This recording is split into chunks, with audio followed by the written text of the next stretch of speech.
നമ്മൾ ഷോ തുടങ്ങുന്നതിന് മുമ്പ് എല്ലാവരും കൂടി വിളിച്ചു നിർത്തിയിട്ട് പറയും, ഏത് സമയത്ത് ആരെയാണ് വിളിക്കണതെന്ന് പറയാൻ പറ്റില്ല, എല്ലാവരും എല്ലാത്തിനും റെഡി ആയിട്ടിരിക്കണം പറയും. അല്ലാണ്ട് ഇയാൾ നോക്കിയിട്ടോ ഒറ്റ ഡാൻസ് കഴിഞ്ഞിട്ടല്ലേ എൻ്റെ പാട്ട്, ഞാൻ കുറച്ച് റിലാക്സ് ആയേക്കാം എന്ന് പറഞ്ഞിട്ട് നിന്ന് അത് നിൽക്കാൻ സമ്മതിക്കില്ല. നമ്മൾ പറയുന്നത് ഒറ്റ കേസുള്ളൂ, ആകെ 2-3 മണിക്കൂറേ പ്രോഗ്രാമുള്ളൂ. ഈ 3 മണിക്കൂർ പണിയെടുക്കണമെങ്കിൽ ലോകത്ത് ഏതൊരു തൊഴിലിനേക്കാൾ കൂടുതൽ കാശ് ഈ 3 മണിക്കൂറിൽ തീർച്ചയായിട്ടും 3 മണിക്കൂറിൽ നീ ഒരു കാര്യം മനസ്സിലാക്കും.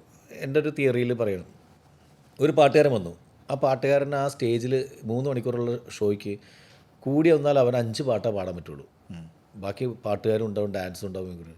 ഈ 5 പാട്ട് പാടുന്നതിന് അത്യാവശ്യം പേരുള്ള ഒരുത്തനാണെങ്കിൽ, ഒരു ചെറിയ പേരുള്ള ഒരുത്തന് 50,000 രൂപ വാങ്ങിക്കും 5 പാട്ടിന്. ഈ 5 പാട്ടിന് ടോട്ടൽ ഡ്യൂറേഷൻ എത്രയെന്ന് അറിയോ? 5 മിനിറ്റ് വെച്ച് കൂട്ടിക്കോ. 25 മിനിറ്റ്, അരമണിക്കൂർ അങ്ങേറ്റം. അല്ല, 25 മിനിറ്റ് അവൻ്റെ ആൾക്കാരുടെ അടുത്ത് സംവദിക്കുന്നതെല്ലാം കൂടി അരമണിക്കൂർ. ഈ അരമണിക്കൂറിന് 50,000 രൂപ വാങ്ങിക്കുന്ന ഏത് ഒന്നുമില്ല, തൊഴിലുണ്ട്? ഇല്ല. ഇല്ല.